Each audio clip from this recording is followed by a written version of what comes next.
Hey, my name is Marcela Valladolid, and I'm here to talk to you about my new book, Fresh Mexico, 100 Simple Recipes for True Mexican Flavor.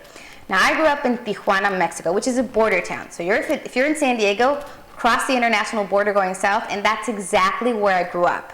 As you can imagine, I followed my mom and my grandfather around in the kitchen. You know, I got all their great recipes and learned how to work with all those wonderful Mexican ingredients. But at the same time, I would cross the border into San Diego, so I understand that sometimes we're just looking for recipes that you can find in the local markets like I did in San Diego, and with recipes that are approachable and easy to prepare.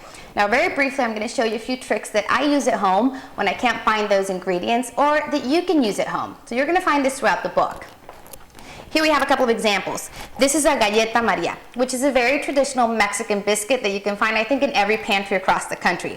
If you can't find it, you don't have access to the Hispanic market, use a graham cracker. Same texture, same sweetness, same delicious result. Now, I use this to make a crust in the dessert section of the book, and like I said, it's all about keeping it easy for you guys. Then we have Mexican chocolate, which I think is pretty much available at most supermarkets these days, but in case it's not, go ahead and substitute with bittersweet chocolate, a pinch of ground cinnamon, and add a little bit of granulated sugar, because Mexican chocolate tends to be very grainy, not nearly as smooth as regular chocolate. So the addition of the granulated sugar is going to give you that same texture. Then we have piloncillo, Mexican raw sugar, which is absolutely delicious and used in both sweet and savory dishes. If you can't find it, because this one's a little harder to source, you can use dark brown sugar in the same amount. Then we have one of my favorite ingredients, huitlacoche, which is a Mexican delicacy.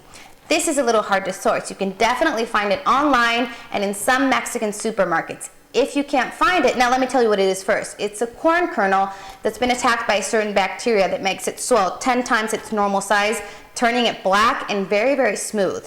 Now, if you can't find it, all you have to do is substitute with the same amount of sauteed wild mushrooms. It gives you the same smoky flavor, same texture, same delicious result. Like I said, this is what this book is about. I want to keep them approachable, I want to keep them easy, but at the same time, I want to keep them authentic, and I want to show you what it was like eating at my house growing up. So like I said, purchase the book. I think you're going to love it. 100 Simple Recipes for True Mexican Flavor. That's Fresh Mexico. Hasta la vista. Ciao.